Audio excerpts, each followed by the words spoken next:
It's the second day of the government shutdown with no new negotiations scheduled. National parks are already feeling the impact, and agencies like food banks are bracing for what will happen next. Erica Brown reports on the fallout from Capitol Hill.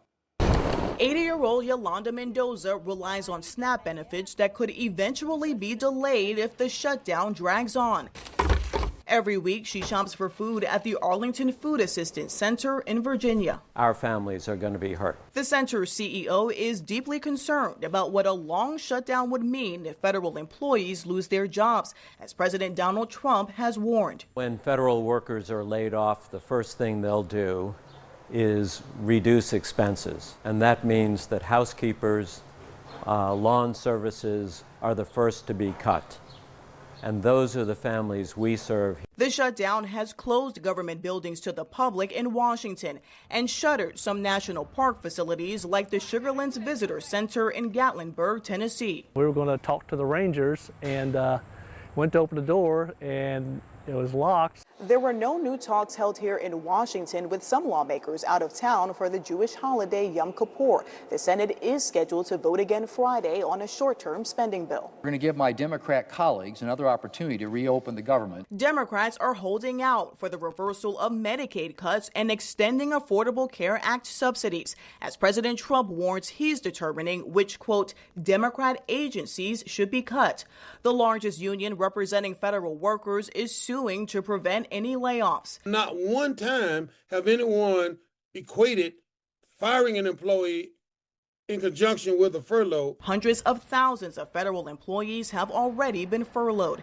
Erica Brown, CBS News, Capitol Hill.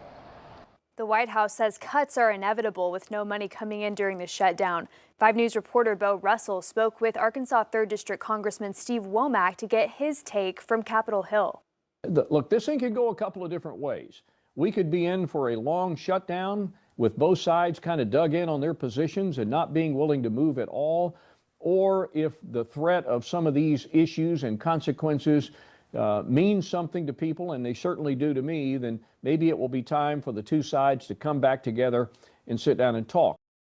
Womack also talked about projects including water, road, and fire station upgrades that are now on hold because of the shutdown. You can watch Bo's full interview with the congressman on 5 News Plus.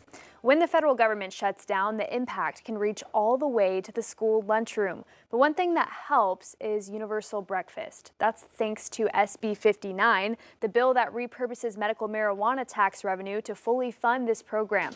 Every school, private, public, or charter, is serving free breakfast to all students. And so we are a USDA program. We are entitled to state and federal funds. Our funding comes from the taxpayers. The National School Breakfast and Lunch programs are entitlement programs, and so our funds are pretty much guaranteed. The school district in the state's capital is also thinking ahead. Little Rock schools say they've got food for October. They're already making menus for November. Well, developing today, Arkansas prosecutors say 3 non-citizens have been arrested and charged with illegally voting in state elections. Authorities say the first case involves a Cuban woman with a removal order dating back to 1999. Investigators say she registered as a citizen and voted in a general election. A second case involves a Nigerian woman with conditional permanent residency who voted in last year's general election after indicating she was a U.S. citizen. The third is a Kazakhstani woman accused of voting in last year's Republican primary.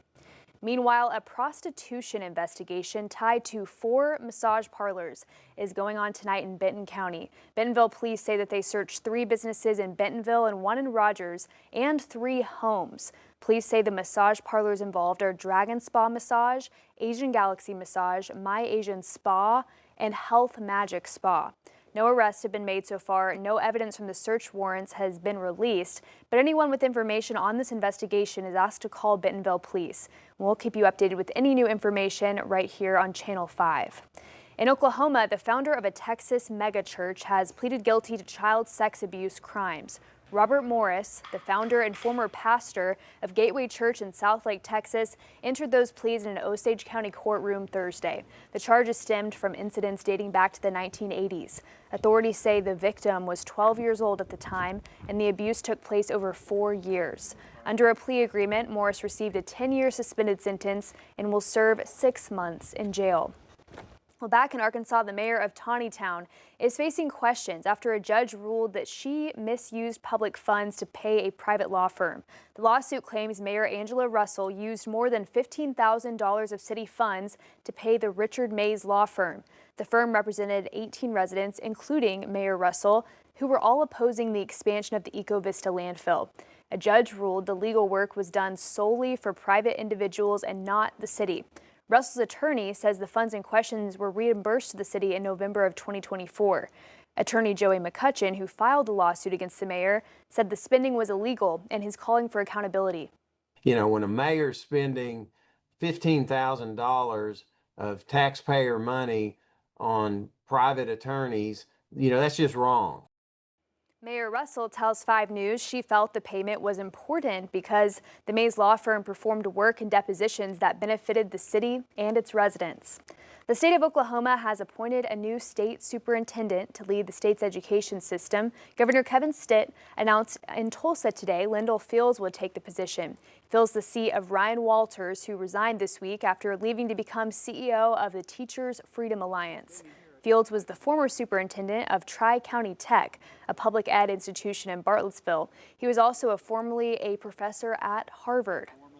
Well, new at 10, Downtown Fayetteville Coalition asking to become more independent. It's currently being talked about by the city's Advertising and Promotion Committee. 5 News reporter Laura Castleman has more on what all of this means. It was created as a branch of Experience Fayetteville. The executive director tells me being on their own was always the plan. We've hit a lot of those milestones in the 3 years that we've been in existence. Becoming their own, Executive Director of Downtown Fayetteville Coalition, Kelly Rich, says this means they wouldn't be getting funding from Experience Fayetteville. We're asking to step away from Experience Fayetteville under the umbrella of employment and get the funding equivalent to us so we can pay our employees under Downtown Fayetteville Coalition. Rich says the city would directly fund the coalition, a nonprofit you may remember that started in 2023.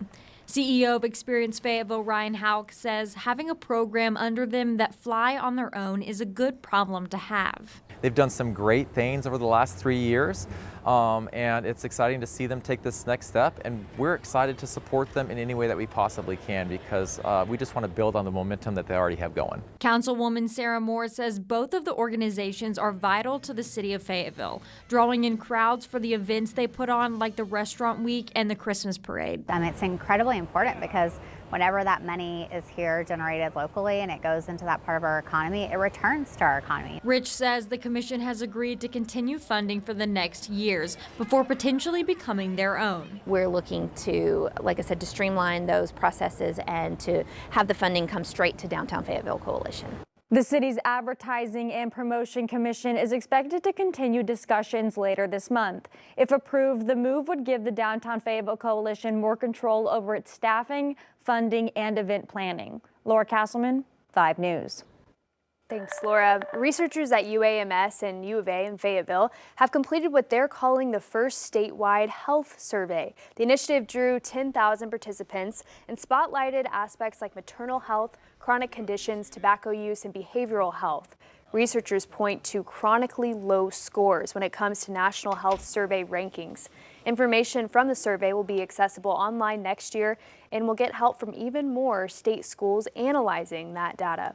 Rogers Police say they're already helping victims of scams involving virtual currency kiosks. This comes after a new state law that went into effect in August, making it possible for victims to get their money back. The law requires owners of virtual currency kiosks or Bitcoin ATMs to refund victims as long as certain rules are followed. Victims must contact the kiosk owner within 72 hours and file a police report within 14 days. Rogers Police are also warning people to be on the lookout for scam calls from people pretending to be officers. Feel free to hang up and then call the actual agency that they were saying they were from. We've had this several times where somebody would call and say they were a Rogers police officer and they would be using a name of an officer that doesn't even work here. The department also recommends reporting and deleting suspicious calls and texts.